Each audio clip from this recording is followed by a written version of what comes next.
말씀은 신약 성경 두 번째 있는 마가복음 9장 1절부터 8절까지 봉독합니다. 마가복음 9장 1절부터 8절까지 봉독합니다.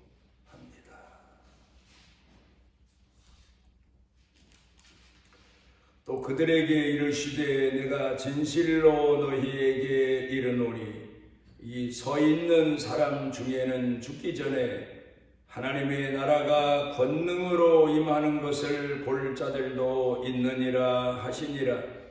엿새 후에 예수께서 베드로와 야고보와 요한을 내리시고 따로 높은 산에 올라가셨더니 그들 앞에서 변형되사 그 옷이 광채가 나며 세상에서 빨래하는 자가 그렇게 희게 할 수 없을 만큼 매우 쉬워졌더라.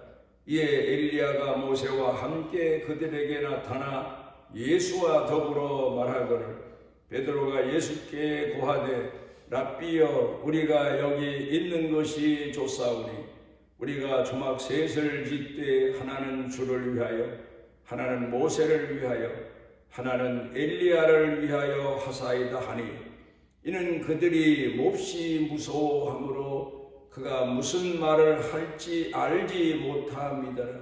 마침 구름이 와서 그들을 덮으며 구름 속에서 소리가 나되 이는 내 사랑하는 아들이니 너희는 그의 말을 들으라 하는지라. 문득 둘러보니 아무도 보이지 아니하고 오직 예수와 자기들 뿐이었더라.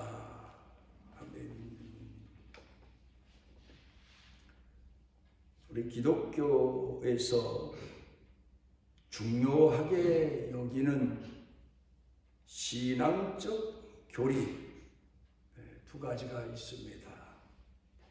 하나는 십자가에 대한 내용입니다. 예수님께서 왜 십자가를 지셨는지를 우리가 배우고 그 사실을 마음에 새기고 그리고 우리도 우리 몫에 매인 십자가를 지고 예수님을 따라가게 하기 위해서입니다. 그리고 또 하나는 부활의 신앙입니다. 사람이 죽음으로 모든 삶이 생이 끝나는 게 아니고 다시 우리 그리스도인들에게는 부활의 아침이 오고 영원한 하나님 나라에서 사는 복되고 복된 날이 온다 하는 사실을 우리가 신앙을 통해서 마음에 새기고 그를 기다리고 그리고 사모하면서 오늘을 살아가게 하기 위함입니다. 그래서 마치 사람에겐 오른 팔과 왼팔이 있고 오른 다리와 왼편 다리가 있는 것처럼 십자가의 신앙과 부활의 신앙이 균형이 이루어져야 됩니다. 그리고 이 균형된 신앙을 가지고 오늘을 살아가야 됩니다. 고난과 역경, 마지막엔 죽음이 있지만 그것으로 끝나는 생이 삶이 아니고 그리스도인들에게는 부활의 아침부터 영원한 생과 삶이 지속된다 하는 사실을 믿고 오늘을 살아가야 됩니다. 사람이 우로나 좌로 치우치게 되면 바른 인생을 살 수 없는 것처럼 한쪽의 신앙만 강조하다 보면 신앙의 균형을 잊어버려서 우리가 잘못 신앙생활을 하기가 쉽습니다. 그런데 교회에서 근간에 보게 되면 십자가 신앙에 대해서는 많이 강조합니다. 물론 우리의 삶이 고달프고 힘겹고 또 십자가의 신앙이 아니면 살아갈 수 없는 시대를 살고 있기 때문에 십자가의 신앙, 고난의 신앙, 희생과 헌신의 신앙을 가르치는 건 좋습니다마는 그런데 또 하나 부활의 신앙을 가르치는 면에 대해서는 교회들이 좀 미약하다. 부활주일만 부활에 대한 설교를 하고 나머지는 모두 다 다른 설교를 하고 있는 게 현실의 한국 기독교의 모습입니다. 지난주에 부활주일이 지났지만 오늘도 연속해서 우리가 부활에 대한 신앙을 마음에 새기고 부활의 아침을 사모하기 위해서 오늘 본문의 말씀을 통하여 우리에게 주시는 교훈을 전하고자 합니다. 많은 사람들이 기독교인에 대한 책을 썼는데 이우진 피터슨이라고 하는 분은 우리 오늘을 사는 그리스도인들에게 많은 도움이 되는 현실적인 이야기를 많이 글로 써냈습니다. 그런데 그분이 쓴 책 부활이라고 하는 책에 보게 되면 예수님께서 부활하신 내용에 대해서 설명하기를 5가지의 특징이 있다. 그렇게 말합니다. 먼저는 예수님께서 계속해서 부활에 대해서 말씀을 하셨다는 사실입니다. 제자들이 들으면서 정말 그런 날이 올까? 그리고는 또 지나면 잊어버리고. 그래서 예수님께서 부활에 대한 내용을 자주 말씀하셨다는 겁니다. 성경을 통해 보면 사실이 그렇습니다. 내가 부활한다. 3일 만에 부활한다. 다시 온다. 신랑이 온다. 이 모든 비유적인 얘기가 주인이 다시 온다. 그런 내용이 예수님이 부활을 하셔서 다시 제자들에게 오심을 말씀하고 계신 겁니다. 자주 말씀하셨다. 그런데 제자들은 그 내용에 확신을 갖지를 못했었다 하는 겁니다. 자주 말씀하셨다. 예수님이 자주 말씀하신 것은 한마디만 하셨어도 진리요, 사실이요, 역사적인 사건인데 자주 말씀하셨다고 하는 것은 제자들을 깨우쳐 주시기 위해서 우리가 자녀들에게 가까운 사람에게 중요한 내용을 자주 얘기하는 것처럼 잊지 말고 기억해내고 나중에 깨닫도록 자주 말씀하셨다. 그렇게 말합니다. 그 다음에 두 번째로는 예수님의 부활이 무슨 학자나 유명한 사람을 통해서 말이 시작된 게 아니고 아주 평범한 사람들, 어찌 보면 낮고 천한 사람들로부터 부활의 이야기가 전해지게 됐다. 예수님이 부활하셨다는 사실이 전해지게 됐다. 그렇게 얘기하고 있습니다. 어떤 사람들은 이렇게 기독교를 비난합니다. 예수님이 죽고 나니까 우리 삶도 우리의 생도 이대로 끝이 아닌가. 그래서 제자들이 부활을 지어냈다. 그렇게 말합니다마는 제자들 보면 그런 머리가 있을 정도 명석하거나 지식을 갖춘 사람들이 아닙니다. 사실만 본대로 그대로 증언하고 증거하는 그런 평범한 사람들 뿐이었다는 사실입니다. 그러니까 평범한 사람들로부터 낮고 천한 사람들로부터 부활의 소식이 전해진 것은 실제적이기 때문이다. 그걸 얘기하고 있습니다. 그 다음에 세 번째로 부활은 보는 사람이 없는 가운데서도 하나님께서 신비한 가운데, 은밀한 가운데, 감춰진 가운데 그대로 이루어지도록 진행하셨다, 역사하셨다. 오늘 우리들이 살아가면서 우리가 모르는 가운데 하나님의 역사가 진행되고 하나님의 신비한 역사가 이루어진다는 사실을 우리들은 믿고 있습니다. 우리가 그대로 잘 알진 못하지만 분명 우리가 모르는 이 중에도 하나님의 신비한 역사는 이루어지고 있다. 그 사실을 우리가 오늘도 믿고 있습니다. 네 번째 부활은 미리 사람들 중에 깨달은 사람도 없고 미리 남에게 얘기한 사람도 없다. 그러니까 부활은 사람으로부터 시작된 게 아니고 하나님의 신비한 실제적인 역사로부터 시작된 것이다. 사람들은 미리 선지자도 부활에 대한 예언을 하고 제자들도 부활에 대한 말씀을 들었지만 그 말씀이 실질적으로 이루어질 말씀인 줄 깊이 깨닫지를 못했다. 그런데 하나님께서는 그대로 부활의 역사를 신비하게 이루셨다.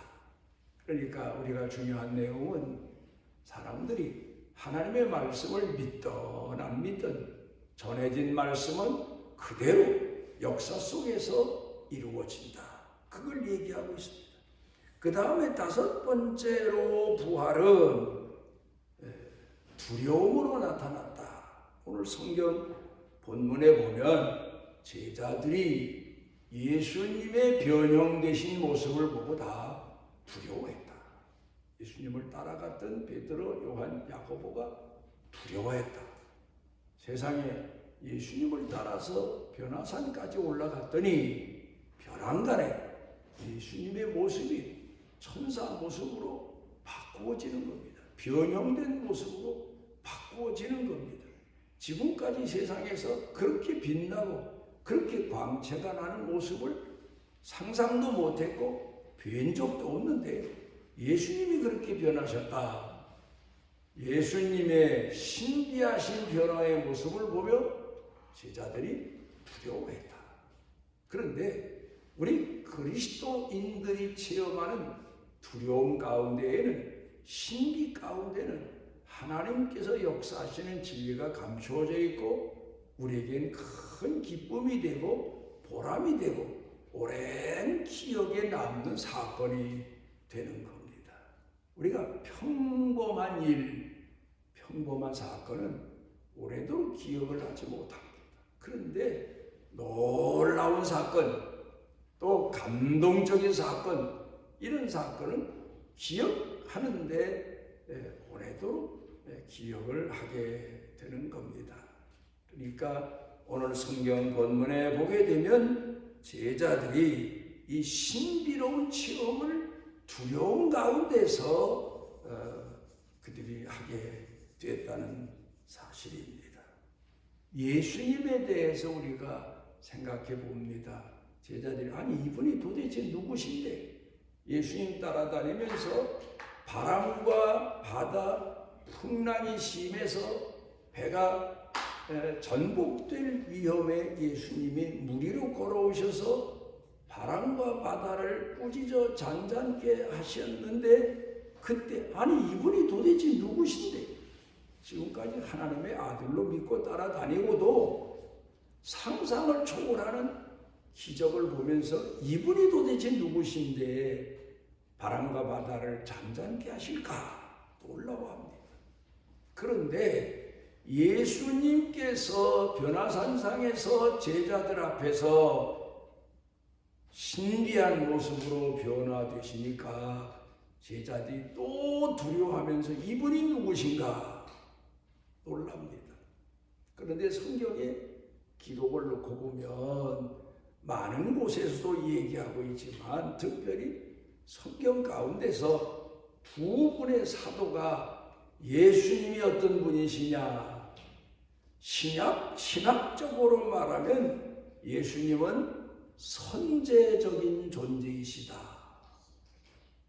유대 땅 베들레헴의 요셉과 마리아의 아들로 태어나시면서부터 생이 시작된 사람과 같은 분이 아니고 벌써 이미 이 세상이 있기 전 만세 전부터 하나님 품속에 계셨던 하나님의 아들이셨다.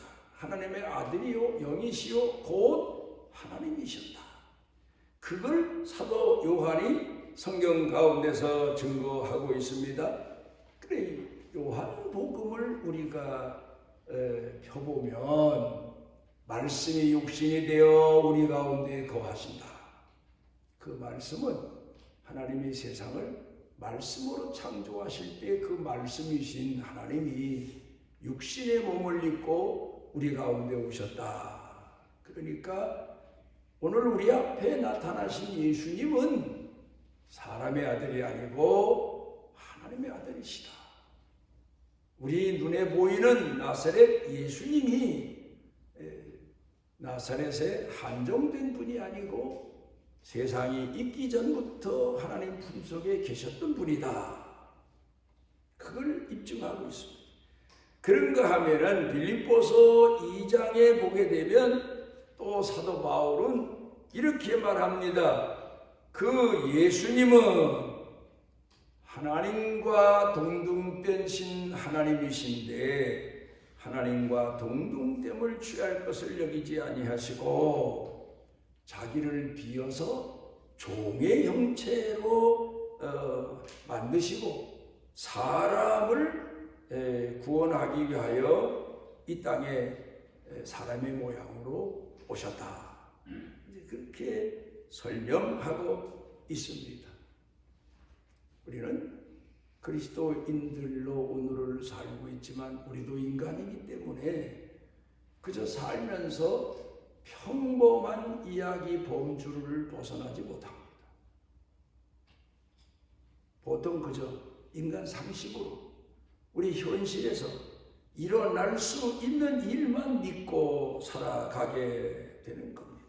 그런데 하나님께서는 그 이상의 일을 계획해 놓으시고 그리고는 그 일을 믿는 성도들에게 체험하게 하십니다. 경험하게 하십니다. 그러면서 하나님을 믿게 하시고 그러면서 하나님 나라의 백성임을 믿도록 우리를 가르쳐 교훈하시는 겁니다. 창세기 가운데 보면은 아브라함과 사라가 나이가 많이 들어서 늙고 노쇠했습니다. 누가 봐도 본인들이 생각해 봐도 옛날 분들 얘기를 들어봐도 이 나이 지나서 아이를 낳았다 들어본 적도 없고 상상할 수도 없는 일 아닙니까? 그런데 하나님께서는 아브라함에게 자꾸 내 자손에게 복주리라 약속을 하시니까 아브라함이 하나님 제게 어떤 복을 주시렵니까? 제게 아무리 복을 약속하셔도 저에게는 자식이 없습니다. 아니다. 내 몸에서 날 자라야 내 자식이라고 칭하리라. 그렇게 말씀하십니다. 아브라함이 그 말씀을 듣고 내가 이 나이에 어떻게 자식을 놓을 수 있을까? 근데 하나님께서 하시는 일이기 때문에 내가 앞으로 자식 보는 축복을 받으리라. 그런 약속을 계속 하시더니 정말 사람으로서 믿을 수 없는 신비하리만큼 신기한 아들을 보는 귀한 날을 하나님이 주시게 된 것을 보게 됩니다. 우리가 살아가면서 하나님께서 우리에게 주시는 이 귀한 복 중에 우리가 미래에 대한 약속을 믿을 수 없는데도 하나님이 주시고 믿게 하시고 기다리게 하시고 그리고 그때에 가서 하나님은 그 약속을 이루시고 그런 하나님이심을 우리가 살아가면서 우리들이 체험합니다. 옛날 얘기뿐만 아니고 지금도 그렇습니다. 기도하는 중에 말씀 보는 중에 어떤 때에는 하나님께서 내가 걸어갈 때 묵상할 때 또 아니면 다른 일에 열중할 때 하나님이 우리에게 어떤 확신을 주십니다. 그리고는 지나면서 보면 그때 하나님이 내게 주신 약속이 분명 하나님이 주신 약속이었구나 하는 것을 깨닫게 되고 그런 날을 경험하면서 하나님은 시간을 초월하신 분, 하나님은 역사를 초월하신 분, 하나님은 형편을 초월하시는 분, 그런 분이심을 우리가 믿는 믿음이 더 자라가게 되는 겁니다. 미래에 대한 약속. 구약성경을 보면 창세기 가운데 나타나는 내용입니다. 6장에 보면 노아는 하나님께 큰 은혜를 입었다. 하나님께서 세상을, 이 타락한 세상을 물로 심판하기로 작정을 하십니다. 그런데 그 물로 심판하시는 날이 그때 그 시대에 살던 사람들에게는 마지막 날입니다. 심판의 날입니다. 그런데 그 중에서 한 사람, 노아가 하나님께 은혜를 입었다. 남들이 심판받는 날, 노아는 구원의 날로 확정짓는 날입니다. 남들이 다 비가 와서 홍수에서 다 죽게 되고 죽는 날, 노아는 하나님이 배를 만들어서 그 배 안에 거함으로 그로 하여금 구원의 날에 확정을 지어주셨다. 은혜를 입은 사람이다. 오늘 우리도 역시 마찬가지입니다. 세상이 끝나는 날, 하나님이 세상을 심판하시는 날, 우리에게는 구원의 약속을 이루어 주시는 날, 부활의 아침의 날로 하나님 우리에게 약속해 주신 것을 믿고 오늘을 사는 사람들이 바로 그리스도인들입니다. 오늘 성경 본문 말씀 가운데 보게 되면 예수님께서 누차에 걸쳐서 내가 부활한다, 죽었다가 살아난다, 그렇게 말씀하셨는데도 실제 예수님이 죽었다가 살아나실 줄로 믿은 사람이 없어요. 비유적인 말씀인 줄 알고 그렇게 알았어요. 그러니까 이런 제자들에게 한두 번 말씀하셔가지고는 부활을 믿을 수 없으니까 마치 우리가 아이들에게 중요한 것을 강조해서 자다가도 또 평소에도 어디서든 기억하기 위하여 자주 일러주는 것처럼 예수님은 실체의 부활의 모습을 보여주시기 위해서 변화산상으로 이 제자들을 데리고 가시죠. 성경을 보면요, 믿음 좋은 사람 따로 없어요. 아브라함, 이삭, 야곱, 요셉 모두 믿음의 조상이라고 하지만 이분들도요, 한 번 일러준 말씀을 그대로 믿고 그대로 충성스럽게 산 사람이 없어요. 다 어린아이 같아. 잊어버려요. 함께 아마 그래도 잊어버리고 하나님이 약속을 이루어 주신다 해도 아멘 하고도 또 며칠 지나면 잊어버리고, 그게 우리 모습이에요. 그런데 반복해서 계속해서 어느 날은 아주 중요한 사건을 통해서 너 이걸 꼭 믿어야 된다, 그렇게 가르쳐 주시고 새겨 주시고 믿도록 해 주신 내용이 성경에 많아요.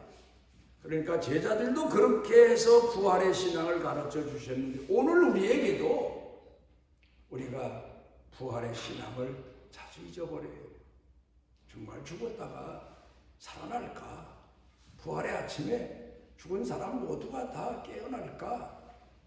인간적인 약함에서, 어리석음에서, 이성적인 생각에서 불신하고 부활의 신앙이 자꾸 우리 머릿속에서 잊혀졌다가 생각났다가, 그렇지만 반복해서 하나님이 가르쳐 주심으로 우리가 부활의 확신을 갖고 그 부활의 아침을 목표로 삼고 오늘을 꾸준히 굳건한 믿음을 가지고 살아가게 되는 겁니다.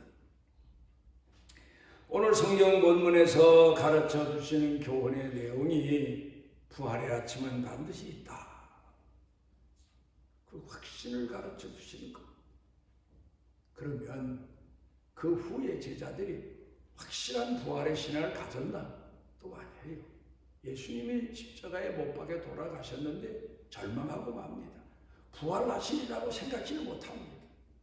예수님을 그렇게 믿고 따라다니며 예수님 말씀을 귀담아 듣던 여인들도 예수님이 돌아가신 다음에 예수님 무덤에 부활하신 예수님을 맞이하러 가자 그리고 나선 사람이 없어요. 돌아가셨으니까 우리 예수님 몸에 향이라도 발라서 좀 더디게 썩도록 하자. 그때 당시에 사람으로 할 수 있는 최고의 예의니까. 그래 예수님 무덤을 찾아갔다가 부활을 체험하게 되지 않습니까? 그런데 이런 제자들에게 예수님은 부활의 모습을 보여주셨고, 그리고 부활하신 다음에 곧바로 부활하신 그 아침에 승천의 하늘나라 하나님 보좌 우편에 앉아 계셔야 마땅한 거 아닙니까? 40일을 이 땅에 또 계셔요. 왜? 제자들에게 부활의 확신을 심어주시기 위해서. 사람은 눈으로 보고 귀로 듣고, 그러면서도 자기 눈으로 보고 자기 귀로 들은 것도 시간 지나면 잊어버려요. 그러니까 예수님은 제자들에게 확신을 주시기 위해서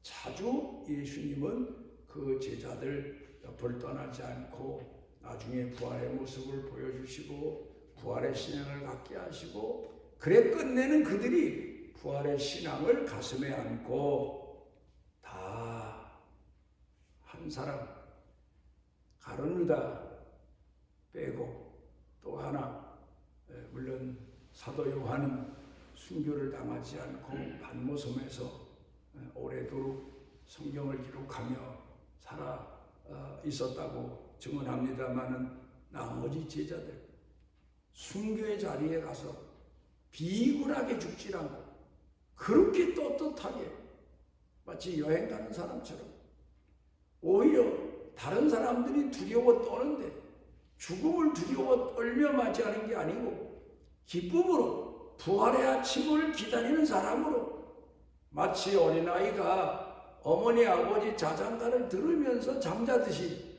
그렇게 마지막 죽음을 맞이할 수 있었던 것은 예수님께서 몇 번이고 쉴 새 없이 체험하는 부활의 신앙을 제자들에게 가르쳐 주셨기 때문입니다. 오늘도 우리는 부활주의를 지킨다고 해서 성도들이 부활의 신앙을 제대로 갖느냐, 그것만은 아닌 것 같아요. 물론 부활주의를 통해서도 우리가 분명히 이 세상 죽은 다음에 예수님이 이 땅에 오실 때 부활의 아침을 맞이한다, 그렇게 믿고 있지만 때로는 이 신앙이 흐려질 때가 있어요. 잊혀질 때가 있어요. 예수님이 이 땅에 부활하시는 그 아침이 우리에게는 부활의 아침이요, 소망의 아침이요, 기쁨의 아침이요, 완전히 구원을 이루시는, 영육간의 구원을 이루시는 구원의 아침이지만, 하나님을 공경하지 않는 사람들, 예수를 믿지 않는 사람들, 그들에겐 심판의 날, 마치 노아가 방주에서 홍수가 나던 날, 다른 사람에겐 심판의 날이지만 노아에겐 구원을 확정짓는 날이 된 것처럼 우리에게도 그 날이 오며 세상 사람들에게는 마지막 심판의 날이 된다는 것을 성경은 수도 없이 증거하고 있습니다. 이제 우리가 오늘을 살아가면서 이 부활의 신앙을 마음에 새기고 지금도 살아서 역사하시고, 또 하나 예수님이 약속하신 예수님의 부활을 우리가 어떻게 믿습니까? 제자들처럼 부활하신 예수님을 보아서 믿습니까? 아니에요. 예수님이 승천하시면서 다시 약속하시기를 내가 성령을 보내마, 성령께서 내게 임하십니다. 여러분, 성령께서 우리 믿는 성도들에게 임하시기 때문에 우리가 믿음을 가져요. 그러니까 성령께서 믿게 하시니까 우리가 믿는 거고, 성령께서 깨닫게 해주시니까 우리가 깨닫는 거고, 우리에게 임하신 성령께서 사모하게 하시니까 우리가 사모하는 거예요.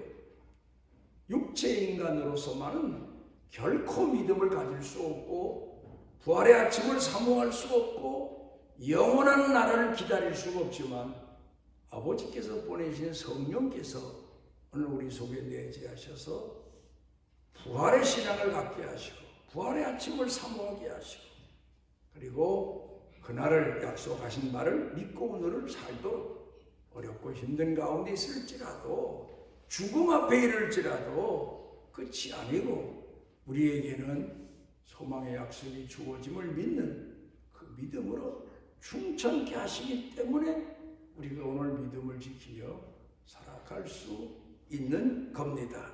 내가 하나님을 믿는다는 것, 믿어진다는 것, 그 자체가 예수님이 부활하시고 하늘나라 승천하신 증거라는 사실입니다. 기도하시오. 오늘 우리에게 신령한 은혜를 더해 주셔서 땅 아래 것만 소망을 두지 아니하고 우리 주 예수 그리스도를 통하여 주신 바 믿음의 소망을 가지고 부활의 소망을 가지고 오늘을 살아갈 수 있도록 은혜 주신 아버지 감사를 드립니다. 부활의 아침이 우리 삶의 목표로 정해지고 우리가 그날을 사모하며 오늘 힘들고 어렵고 고통스러운 삶을 넉넉히 이겨갈 수 있는 은혜를 도하여 주시옵소서.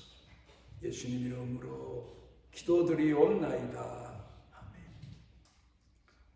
사망과 절망이 계속되는 이 어두운 세상에 사는 우리들에게 오셔서 우리들을 구원해 주시고 품에 품으시고 우리들로 하여금 아버지 하나님을 섬기도록 신앙인의 은총을 더해 주신 우리 주 예수 그리스도의 무한하신 은혜와 세상 끝날까지 우리를 포기하지 아니하시고 품에 품으시고 허물과 죄를 다 씻어 성결케 하시고 끝까지 사랑하시는 아버지 하나님의 만극하신 사랑과 이 어두운 시대에 우리 속에 내재하셔서 우리 속사람을 일으켜주시고 깨워주시고 주를 사모하게 하시고 영혼을 사모하고 부활의 아침을 바라보도록 권고해 주시는 성령님의 능력의 은총이 사랑하는 자녀들 생각, 마음, 영과 육 사는 생활, 경영,